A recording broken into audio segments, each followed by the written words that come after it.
Hello everybody and welcome to Wine Library TV. I am your host, Gary Vaynerchuk. So here we are, midweek. Is it midweek? Is today Wednesday or Tuesday? Kind of early midweek. And we're going to do a very interesting episode, something that a lot of people have been asking me for. We're doing second wines. A lot of people have been asking for the second wines of premier vineyards in the world. It's a very interesting thing. Before I get into the wines, I'll talk about it a little bit. A lot of times people come in and ask for the second wines of Bordeaux, especially Lafite and Latour and Margaux, Caravan de Lafite, and especially. People just love to buy the seconds because the first wines are normally $300-400 a bottle or even higher nowadays.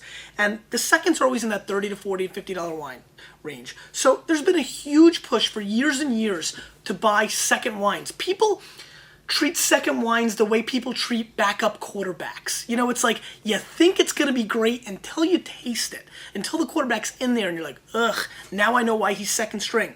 And so I'm very curious to see if we can demystify or put some merit into, do second wines bring value to the table just because they're the second wine of premier vineyards and wineries in the world. So let's go out and do that. Before we do, quick little reminder, I think we've got a couple left. Next Tuesday, a week from today, we're doing the six-pack that we're going to have a link to over here for you if you'd like. We're going to do 6 wines in one episode, all that you can buy ahead of time. Right now, we've got the six-pack, and taste along with us. It's a great event. You can save it for the weekend, get your friends together, get all your fellow maniacs together, and taste along with me next Tuesday or whenever you decide to play it. The beauty of technology. Wine number 1. La Serre Nuove della Ornellaia, 2004 from the Bulgaria region. And this is a very interesting wine. It's a Cabernet, Merlot, Cab Franc, and Petit Verdot blend. 92 points in the Wine Spectator and mid-20s, I believe. What's really amazing about this is it's the second wine of Ornellaia, which is a very famous $115 price range, super Tuscan. And so, again, second wine of them, and 92 point Spectator. And let's see what this is all about. We've got some nice color, very, very decent. We've got some traditional Bordeaux varietals here, no Sangiovese. Very nice nose coming through with a little bit of black cherry, a little clove, kind of an intriguing little nose. Not too over the top, but very nice. A little hints of cherry, little dark chocolate. I kind of like the nose.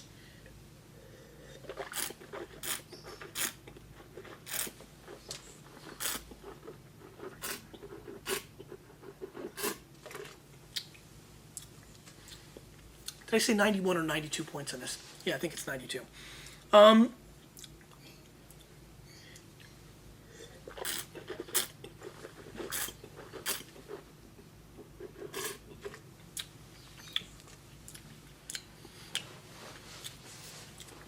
We're off to a good start for the backup quarterback. Very nice complexity, very rich, very full. I'm actually completely taken aback by this wine. I did not expect this wine to show as well for a couple reasons. One, it is extremely young. This is a 2004. Very, very young for a red wine. And it's very big and complex, but well-rounded and a lot of structure. I think this wine has big potential long-term. I'm completely impressed with this wine. Now, this is not traditional Italian flavor profile. This is a little bit more New World, but not too over the top and not that fake fruit, and really well integrated. Spectator nailed this, no doubt.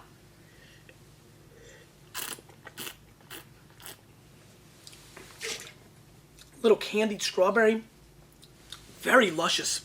Little blackberry currant on the finish. Let's give this wine 92 points.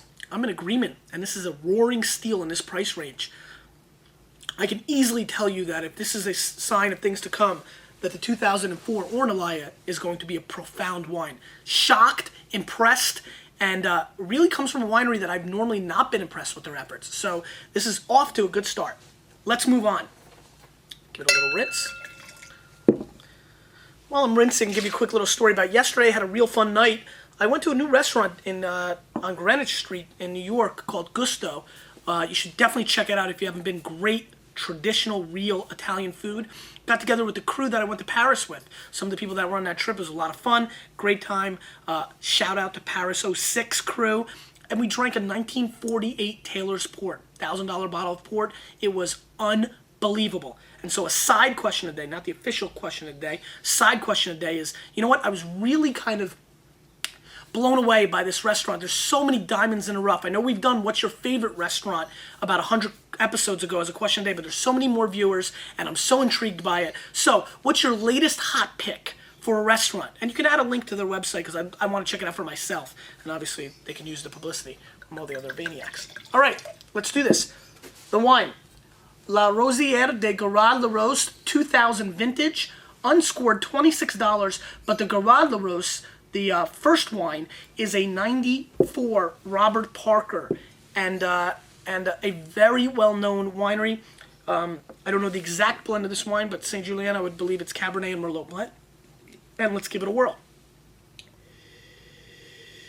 Very traditional Bordeaux flavor on the nose, bouquet, not flavor, excuse me.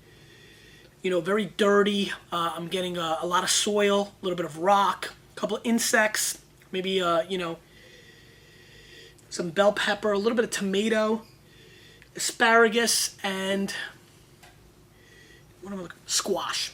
I haven't used that term in a long time, haven't come across it often, but when I do, this is really obvious, a little bit of squash on the nose. Very vegetal.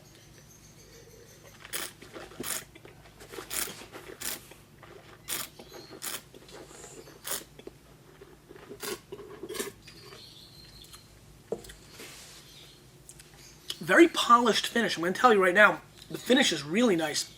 Very silky. Other than that, that's probably its best attribute.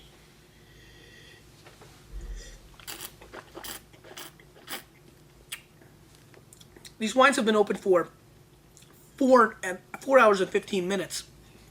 So they've had a lot of breathing.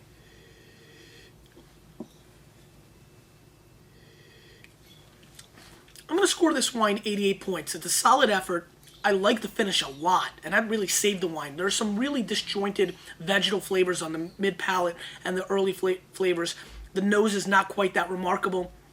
This is a good example of where a second wine falls short of its big brother, because the first wine, you know, kind of think of it as Peyton and Eli Manning in this scenario. Eli, I hope you don't watch this. You know, there's really a clear-cut difference between the first wine and second wine. And right here on the spot, I just realized the next episode we need to do it right away, is we're going to taste wine side by side, the big brother and the little brother. We'll do maybe 2 or 3 pairings. Maybe we'll do 4 to 6 wines that episode. But back to the wine at hand. I would pass on this wine at $26. I think this is overpriced. It's a nice Bordeaux. It's a good steak wine, roasted chicken. You can enjoy it with. It's got a lot of bell pepper flavors, squash on the nose, a little bit of dark chocolate, but kind of one-dimensional. Very silky, smooth finish. But the more I tasted through it, I kind of realized that just had to do with lack of weight. And so, and we're going to pass on this wine. But it's solid enough to score an 88. I just don't think $26 wine. Anyway. Chevalier de Lascombes 2000. Chateau Lascombes, one of the hottest wineries in all of Bordeaux these days. This is a Margaux, predominantly Cabernet. Let's give it a good rinse. The Lascombes itself scored 90 points from Robert Parker. Again, this is the second wine. A lot of times with second wines, basically the way they come about is that they're the grapes that don't make the first cut for the real wine. So they're really grown in the same vineyards. This is generalizing. I know it's the case for all these, but they're in the vineyards, and there's a selection process by the winemaker and the vineyard manager of which grapes to pick. They pick through those. Those go into the first batch, the real wine or the first wine, and then they go through a second process. They'll pick those wines and create a second wine, and that's how you get these wines. So they're grown in the same places. Sometimes they're just at a different angle of the sun, what have you. Maybe it's an entire bushel that didn't show well. Sometimes the vineyard managers and wineries select certain rows in certain areas where they know the vineyards aren't strong or as lush or producing as good of fruit, so they'll just select those outright. It's not as much of a selection process. But it's a very, very interesting part of the business, and a lot of times wineries will then have a third process, and they'll sell those grapes off as bulk juice, and those are a lot of times the wines that you see that are not estate grown. A lot of the very famous wineries in California, for example, everything under $10 almost is not estate grown, so they buy this extra grapes on the open market. A lot of interesting aspects to winemaking and how these wineries come up with this wine. Back to the task at hand, Chevalier Lascombes. Let's see what's going on here. Again, mainly Cabernet. Very attractive nose. Big time nose, actually. Wow, this is a little bit of a stunner. Great kind of like chocolate, raspberry. I'm also getting a very lively hint of cinnamon, and I enjoy Cinnamon Toast Crunch as much as the next guy. Ripe cherries, like right off a tree in Tuscany.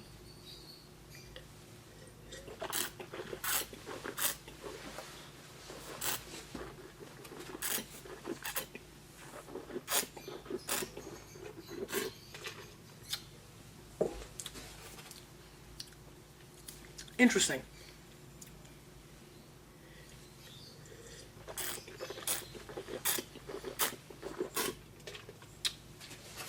This is a nice Bordeaux.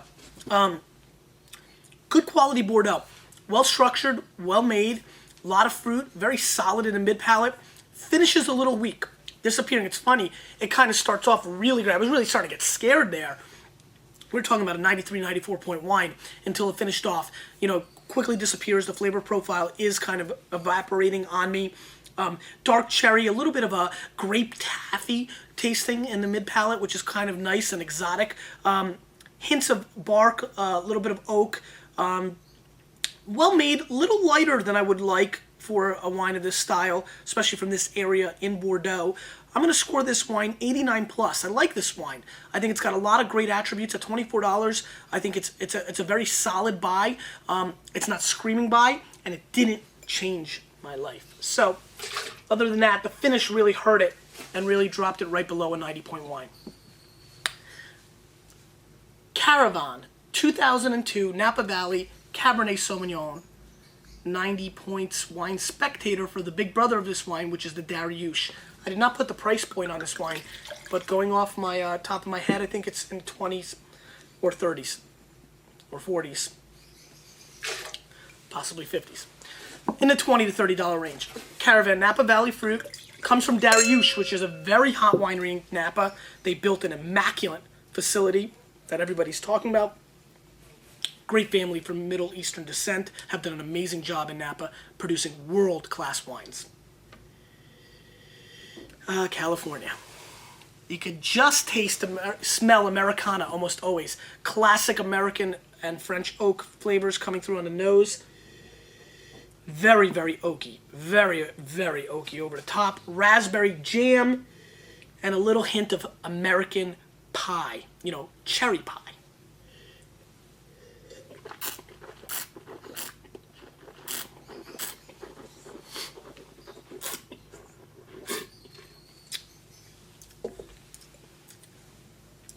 I mean, this is a highly popular style of wine, and I enjoy it myself as well. Very oaked, a lot of raspberry jam, solid, polished, well-made, nice finish. Doesn't have the structure and the interest that is what bothers me with a lot of these over-oaked fruit bomb California Cabernets. But well-made and polished, nothing wrong, will go great with a hanger steak. I really have no issue with this wine other than it's not interesting. And for that reason, we're going to score this wine, let's go 88, 89 points, 88 plus. It's, again, very, very solid. What's really shocking to me is that the wine I probably had by far the least excitement for going in completely trounced the competition. And good for Italy. Italy's been taking real bashing, actually. Their sales of Italian wines are really struggling lately. And I just did not expect, and this might be the least expensive wine. I also didn't write down the price point on this wine. But I'm going to finish off with this wine because it's profound, and let's just see if it's holding up 5 or 10 minutes later. Yeah, I mean, this is a really interesting wine. And what I'm really excited about with this wine,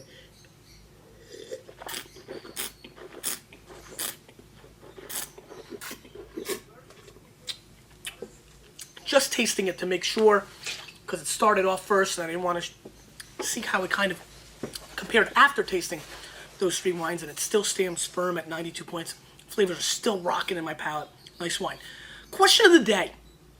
What is the best second wine that you've ever come across? I want to keep it very themed to today's episode. Really curious. I'm sure I'm going to hear a lot of Lafite and Margaux and Mouton stories. I'd like to hear that, and that would make it fun. Other than that, not too much at all. Six-pack talked about that. Lurkers! Please, what do you want me to juggle? See you next time on Wine Library TV. You, with a little bit of me, we're changing the wine world.